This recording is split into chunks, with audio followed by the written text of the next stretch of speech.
And the White House is urging Hamas to, quote, come clean about its intentions after saying it's accepting a temporary ceasefire deal. Israel, accusing Hamas of trying to trick the public, has now begun targeted strikes in eastern Rafah.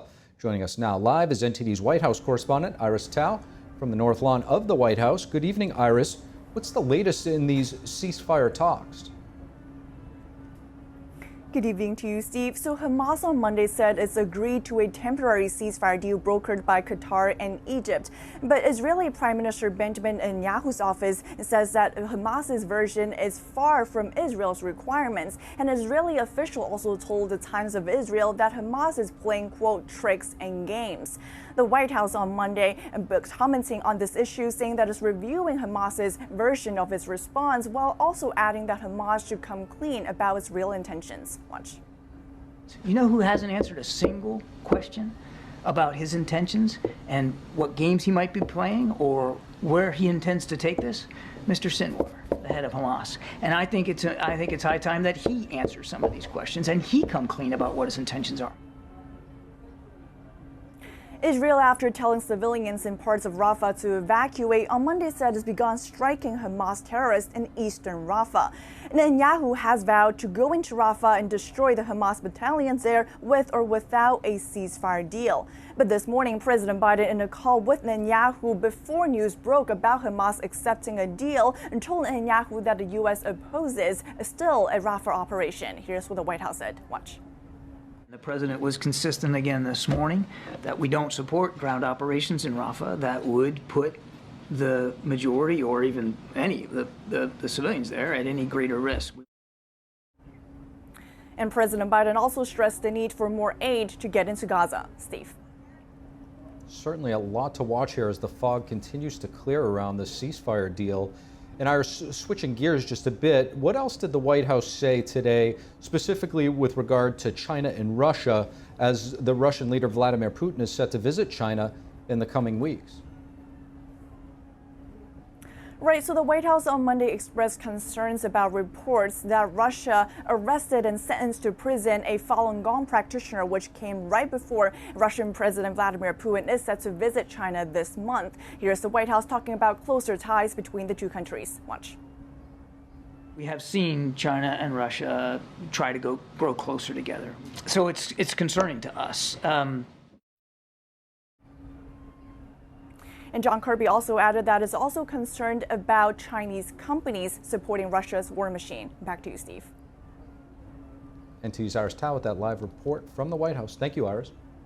And for more on the Chinese Communist Party's persecution and transnational repression against Falun Gong practitioners, we turn now to NTD's Jack Bradley, who's at the State Department.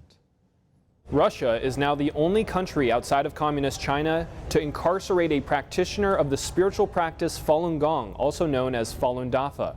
It appears to stem from Russia's increasing economic reliance on China. A Moscow court on Saturday sentenced 46-year-old Falun Gong practitioner Natalia Minenkova to 2 months in jail for her faith. This comes a day after Russian authorities raided the homes of 4 Falun Gong practitioners. Falun Gong is a spiritual practice based on truthfulness, compassion, and forbearance. Following the incident, Senator Marco Rubio said in a statement, quote, Beijing and Moscow have for years undermined religious freedom as they actively target anyone who is simply trying to live out their faith. As the Kremlin continues to persecute Falun Gong practitioners, the international community must condemn these actions. National Security Advisor Jake Sullivan said on Saturday at the Financial Times Weekend Festival in Washington, D.C., that the incident comes as no surprise. Russia is increasingly relying on China for a lot of things, particularly as they have lost other avenues economically, technologically, and otherwise. So this is a relationship that we look at closely, carefully. Executive Director of the Falun Dafa Information Center, Levi Browdy, told NTD the closer a country gets to the Chinese Communist Party, the more that country will try to appease them. Going after dissidents of the Chinese regime, going after people who are speaking out against the tyranny of the CCP. It remains to be seen how the U.S. will respond to China's spread of its persecution of Falun Dafa into Russia. This as China has increasingly been propping up Russia with economic and technological support. Reporting from Washington, D.C., Jack Bradley, NTD News. And 2 congressional committees are asking elected officials and education administrators to testify this week. The hearings will probe the responses to what GOP leaders have dubbed radical, anti-Semitic, and unlawful protests on U.S. college campuses. Our Washington correspondent Luis Martinez has more. Columbia University joins University of Southern California in canceling its main commencement ceremony due to ongoing pro-Palestinian protests in their campus. Over the past month, over 150 protests have erupted in U.S. campuses nationwide, with law enforcement having to be deployed in at least 80 of those college campuses, resulting in the arrest of over 2,000 people. Other universities like University of Florida carried out their commencement ceremonies as scheduled. And you don't get to take over the whole university. People don't get to spit at cops. You don't get to barricade yourselves in buildings. You don't get to disrupt somebody else's commencement. We don't allow protest inside. Speaker of the House Mike Johnson once again called for the resignation of Columbia President Minouche Shafik. According to Speaker Johnson, President Shafik has demonstrated an unwillingness to control her campus and has also allowed for terrorist sympathizers to spread anti-Semitism in U.S. campuses. On Tuesday, Secretary of Education will testify before the House Committee on Education, and lawmakers are expected to grill Secretary Cardona on his testimony before the Senate last week and also on his response to anti-Semitism on college campuses. That's the most important thing to me, to make sure that our kids are safe on campus. Do you have people at Columbia right now on the scene to see what's going on there?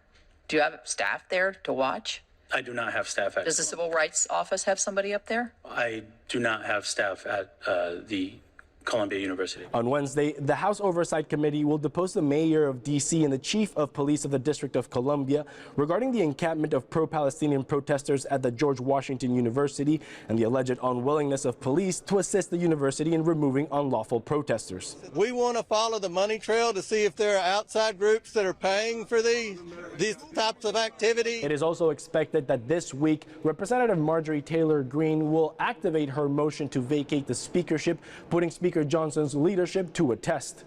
Reporting from Washington, D.C., Luis Eduardo Martinez, NTD News. And more on the news breaking today that Hamas may have agreed to a ceasefire deal with Israel. How much can Israel or the United States trust the terror organization to uphold that finalized agreement? To assess today's developments in Israel's war against Hamas, we have Kash Patel, senior advisor to former President Trump. Kash Patel, thank you so much for joining. Hey, it's good to be back on the program. There's some concerns over the halting of U.S. ammunition to Israel and whether or not this could have been a political move to deter Netanyahu's plans for Rafah, considering rising violence at anti-Semitic protests on campuses. Do you see this as being a concern? Yeah, I mean, I'd like to see a ceasefire to all the anti-Semitic protesters and all the pro-Hamas protesters across the campuses across our country that are causing cancellations to commencements for students who have been waiting for that moment for 2 decades, that are causing a disruption at higher education and shutting down schools for semesters. So I think it's more than a just problem overseas, as you highlighted. It's a systemic problem here, and people have definitively taken a position that they are pro a terrorist organization, which, if they want to say that there's free speech right to do so, but I will be in complete disagreement on that forever. And we are seeing what the damage of those harmful statements is play out in our higher education schools across the country. And it's really just tragic, but it's all, in my opinion, a solution that was given to them by the Biden administration. Kash, you mentioned the canceling of commencements. That's a pretty major deal. It took a pandemic to do it, but now we're seeing breaking today, Columbia University canceling their main commencement due to unrest on campus. So my question is, what are the unintended consequences of canceling these? I mean, you're a child who yearns to go to college and get a degree and then spends 20 plus years achieving that mark, to have his family there to watch that person go down the walkway and receive their diploma and share a moment with their family and loved ones is something that should be cherished always. And it's being stripped of them, not by anything they did, not by any criminal activity they conducted, but by the universities permitting faculty and other students, and more importantly, outsiders. Most of these people protesting aren't even students at the universities they're protesting at. And they are shutting down people's careers, people who have worked decades to get to that point, and they are interfering with a storied process in higher education. And that's going to interfere with how they enter the workforce and how they advance America and American interests. And so I think it's just a cataclysmic implosion, a domino effect that has been brought on by the permission of the radical left-wing agenda. And listen, Joe Biden authorized it. Joe Biden literally over the weekend, his White House spokesperson said, the president of the United States supports what these protesters are saying. Really? Cash, lastly, I want to get your reaction to Israel banning Al Jazeera.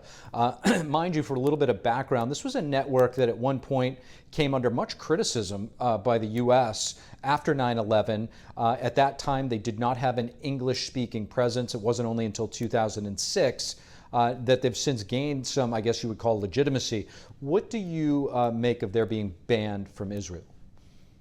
Look, they are an independent nation. They have a right to do whatever they see fit, especially during a time of war. They are being invaded by terrorists. And if they have intelligence that supports the decision that Al Jazeera over there is causing people to be killed or harmed or held hostage or children to be hurt or safety just put in jeopardy anywhere in their streets, then they should have that right to do so. As far as it goes in the United States of America, we're on a little bit different footing. We are currently, thankfully, don't have an actual war in our borders, though we have one at the border, but we don't have one here, and we have the free speech First Amendment clause. So while I will disagree again with a lot of the positions being put out by certain publications like that, as long as it doesn't lead to violence here and crime here, they have that right to do it here. But Israel is in a time of war, and so it is a much different calculation for them. They must do what is necessary to protect their citizenry. Cash Patel, thank you so much. Thanks, Steve. Have a great day. Thank you for watching the Capitol Report. If you want to see our full broadcast, check us out at epochtv.com.